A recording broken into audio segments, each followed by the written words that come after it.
자, 이렇게 피의 공동체로 똘똘 뭉쳤던 사람들 사이에 마치 빛과 소금처럼 스며든 물의 공동체의 사람들이 단단하고 견고했던 그 부조리한 공동체에서 맛을 내기 시작했고 빛을 비추기 시작했다라는 거예요. 그래서 그들이 얘기합니다. 피는 물보다 진하다. 우리가 승리한다. 기독교 신앙을 접대시하는 이 구호를 만들어낸 것입니다. 물론 이 구호는 들불처럼 일어나서 전 세계의 많은 사람들이 피가 더 진하지, 신앙이 어떻게 가족을 이기나, 기독교 신앙이 어떻게 우리를 무너뜨리고 세상에서 다른 공동체를 만들 수 있는가, 이렇게 그들은 얘기하고 주장하였다. 자, 그러면서 우리는 이 이야기를 생각해야 됩니다. 여러분, 그러면 가정이 피해 공동체가 악한 것인가?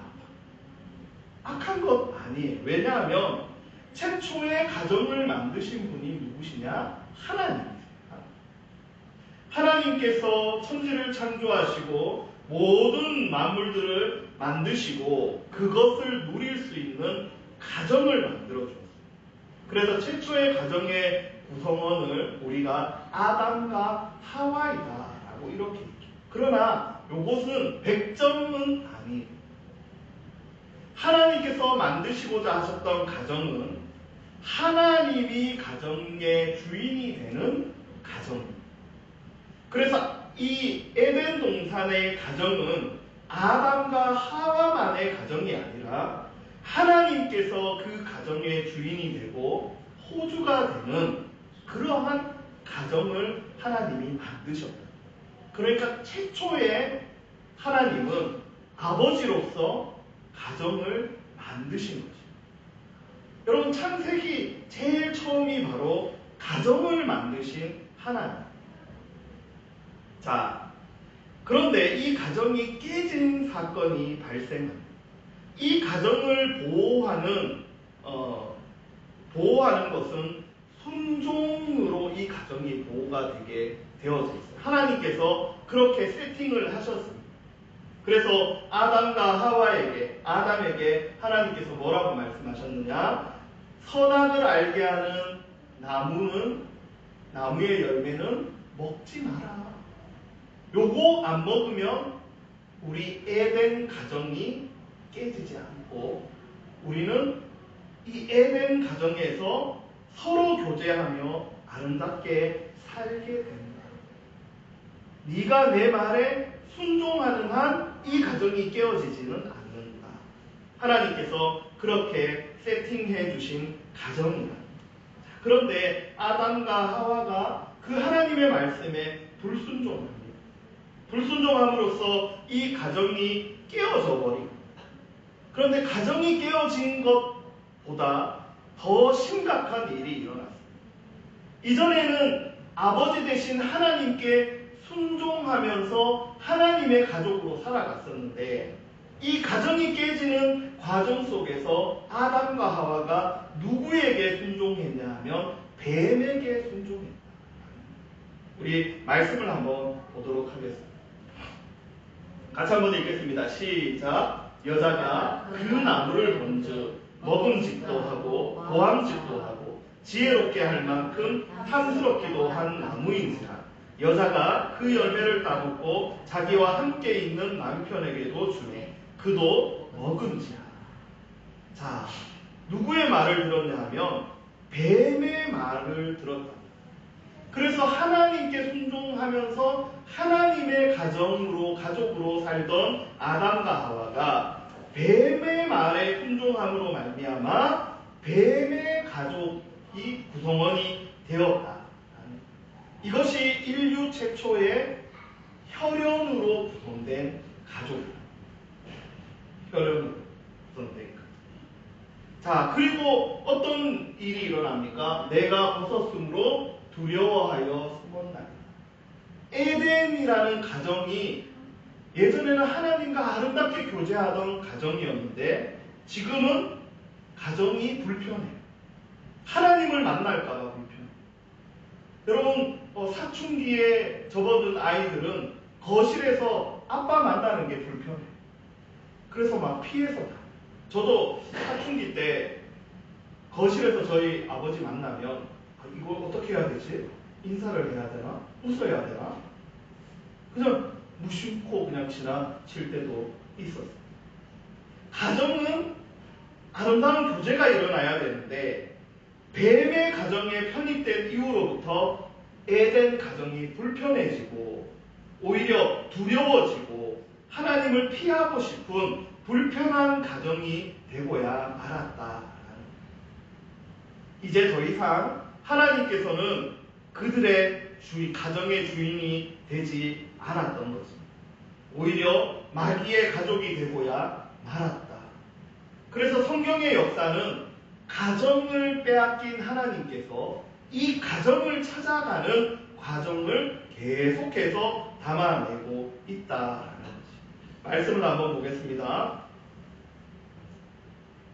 자, 읽겠습니다. 시작. 하늘이여 들으라, 땅이여 귀를 기울이라. 여호와께서 말씀하시기를 내가 자식을 양육하였거늘 그들이 나를 거역하였도다. 네, 됐습니다. 여기 보십시오. 하늘이여 들으라, 땅이여 들으라. 이거 호소하는 거잖아요. 하늘아 좀 들어다오. 땅에 있는 사람들아 들어다오. 하늘에 있는 사람들아 내 소리를 들어다오. 내가 자식을 양육했는데 이거 누굽니까? 아담과 하와라. 자식을 양육했는데 그들이 나에게 순종하지 않고 나를 거역했다. 이것이 인류가 빼앗겨버린 믿음의 가정의 최초의 모습이랍니다. 그러면서 성경의 역사는 하나님의 가족과 마귀의 가족의 대립이 계속해서 이루어지는 그러한 역사로 이어져 왔다라는 거죠.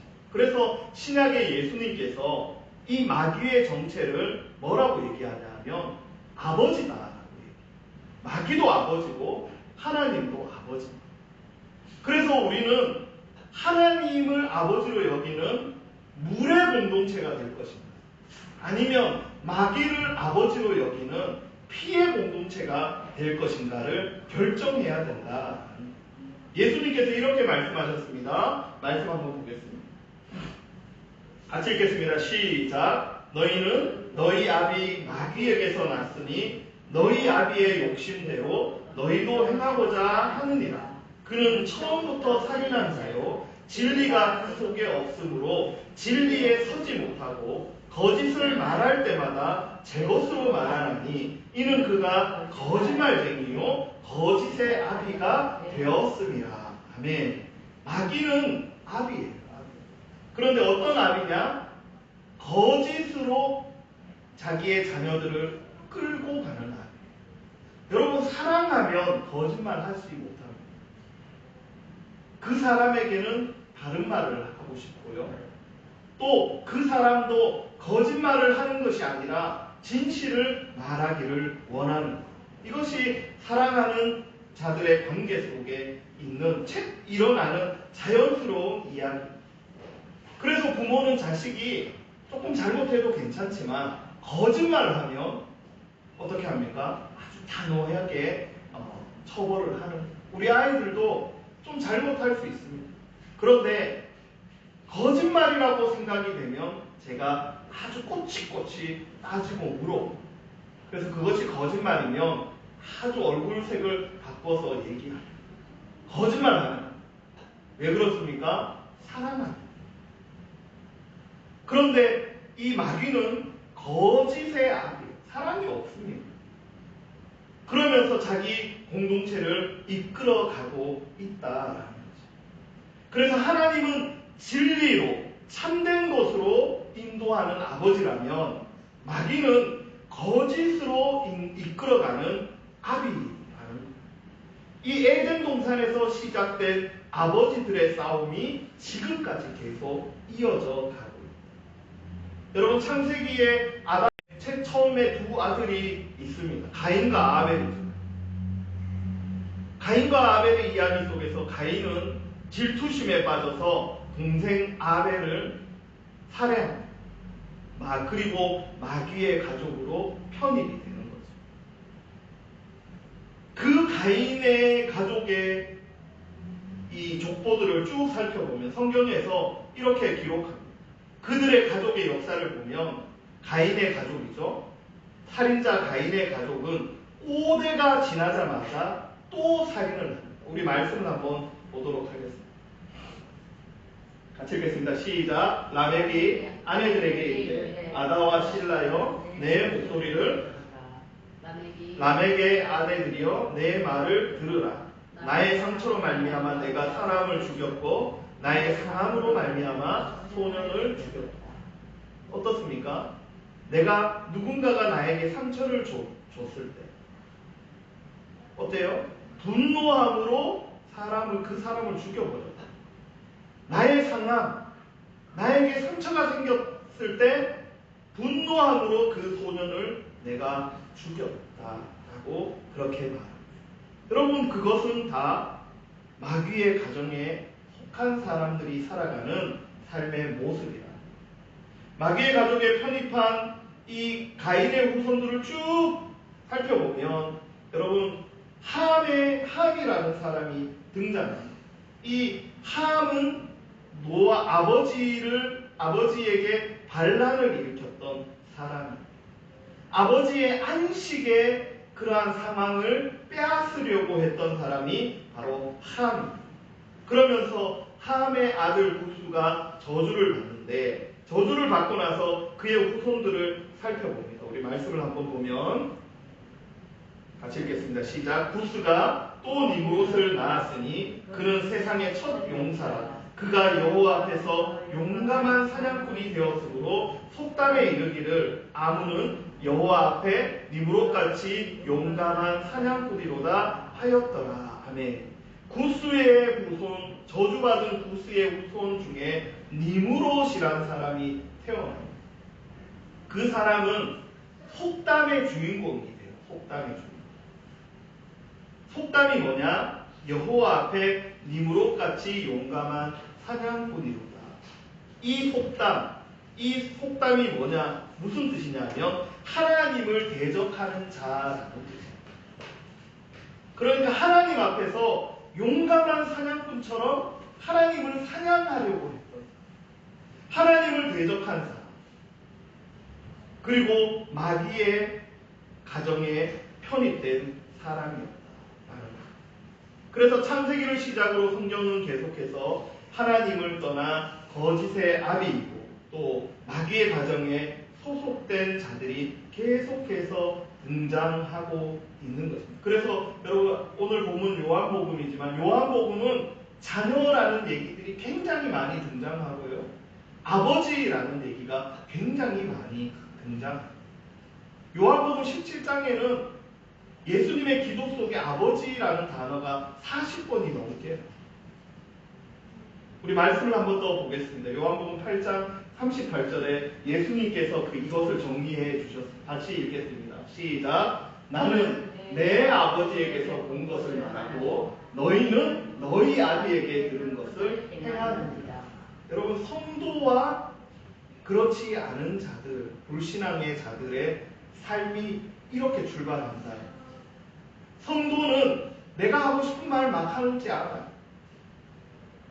하나님께서 나에게 보여주시고 알려주신 것을 펼치며 살아가는 사람들이 성도, 교회 공동체라는 거죠. 그러나 마귀의 가정에 들어갔던 사람들은 마귀가 하는 것을 다 행해요. 아까 마귀는 무엇의 압이라고 했습니까? 거짓의 압이에요. 그러니까 너희 아비의 거짓을 넣어보십시오. 너희 거짓의 아비에게 들은 것이 뭐겠습니까? 거짓입니다. 그래서 마귀의 가정에 속한 사람들은 거짓을 행하며 살아갑니다.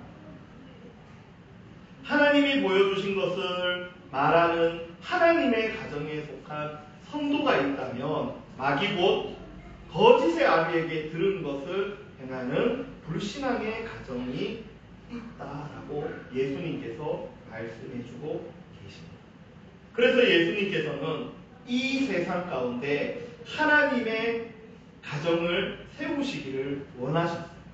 말씀을 한번 쭉 살펴보겠습니다. 요한복음 1장 12절에 보니까 영접하는 자 곧 그 이름을 믿는 자들에게는 하나님의 뭐가 됩니까? 자녀가 되는 권세를 주셨다.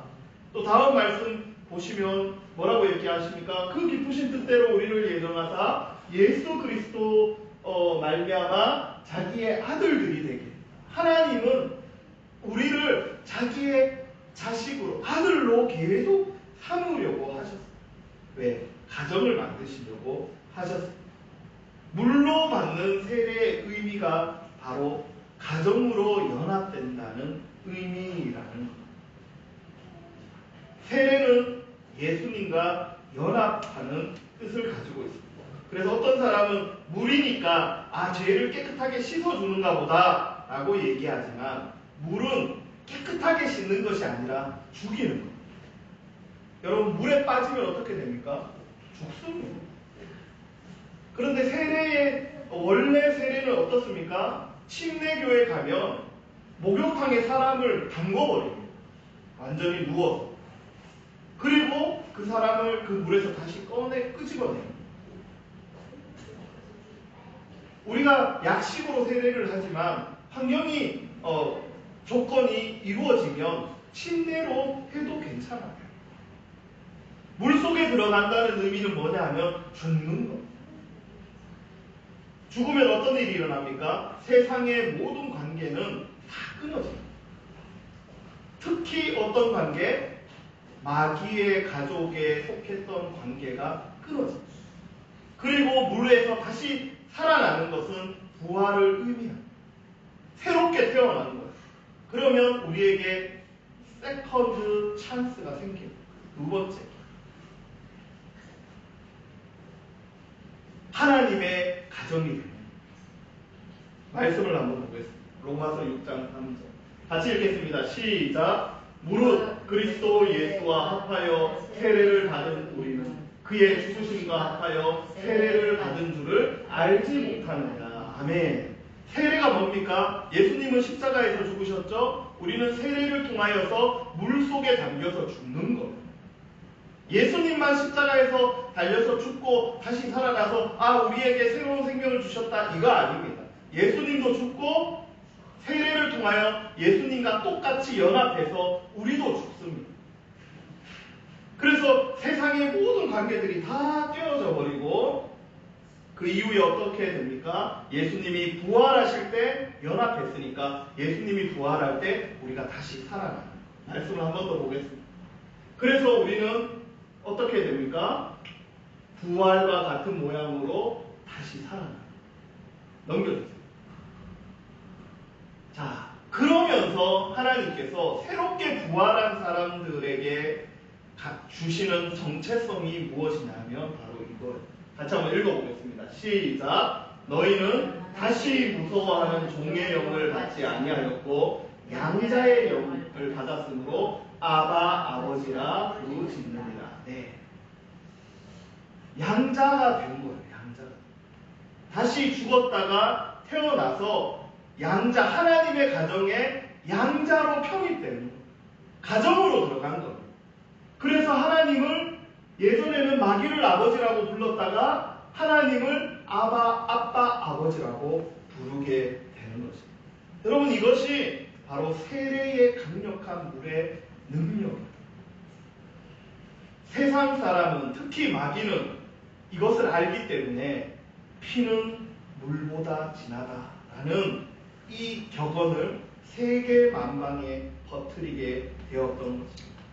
세례의 물로 인하여서 우리는 예수님과 연합하고 예수님이 죽으셨을 때 같이 죽고 예수님이 다시 사셨을 때 우리도 다시 살게 됨으로 말미암아 아버지가 바뀌는 역사가 일어났다라는 것입니다.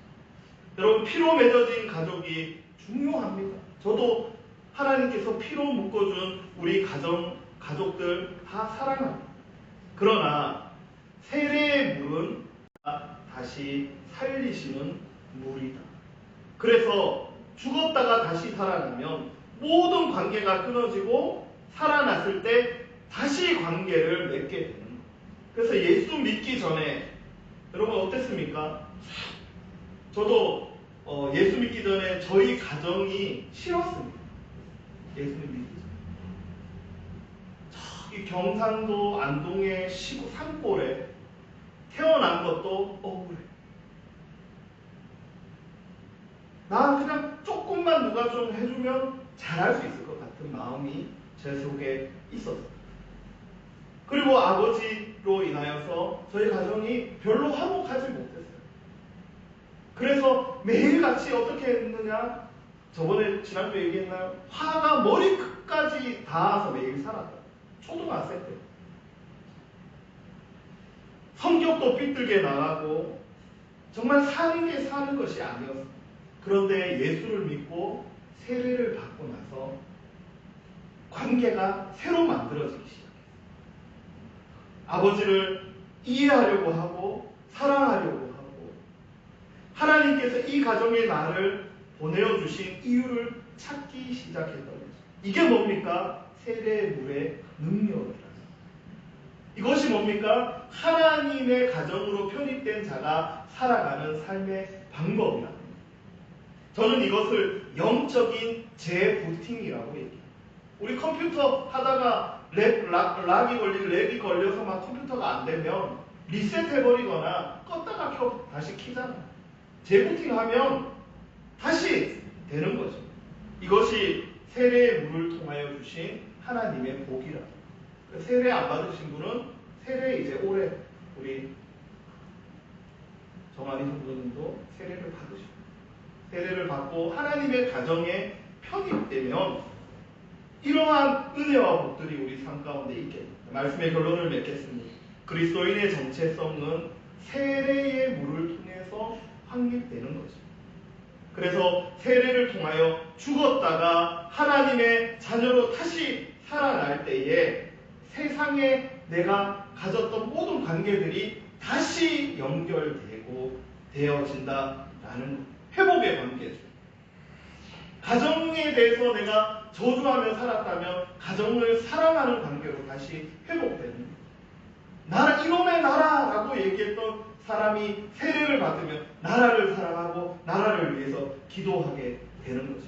나를 미워하고 나를 어렵게 만들었던 사람들과 새로운 관계가 만들어집니다. 이것이 복음입니다. 세례의 물의 능력입니다. 오늘 예수님께서 요한에게 보라 내 어머니다. 그들은 피 한 방울 섞이지 않은 요한에게 예수님께서 자신의 어머니 마리아를 의탁하면서 너의 어머니다. 우리나라 같으면 우리 어머니 아닌데요 라고 얘기할 수도 있겠죠. 그러나 물로 하나님의 한 가정임을 이미 알았던 요한은 어떻게 됐습니까? 어머니를 집으로 모셔다 돌아가실 때까지 그분을 동양하였다. 온 교회는 하나님이 우리에게 주신 하나님의 가정입니다. 이 가정 속에서 하나님의 은혜를 경험하시기를 원합니다. 우리 삶 속에 잃어버렸던 것 혹은 세상과 잘못 관계 맺고 있었던 모든 것들이 온 교회 하나님께서 주신 이 온 교회 가정을 통하여서 다시금 재정립되고 우리의 삶이 완전하게 다시금 새로운 삶이 되는 경험들을 저와 여러분들이 했으면 좋겠습니다. 이러한 은혜가 있기를 주님의 이름으로 축복합니다. 우리 이 시간 한번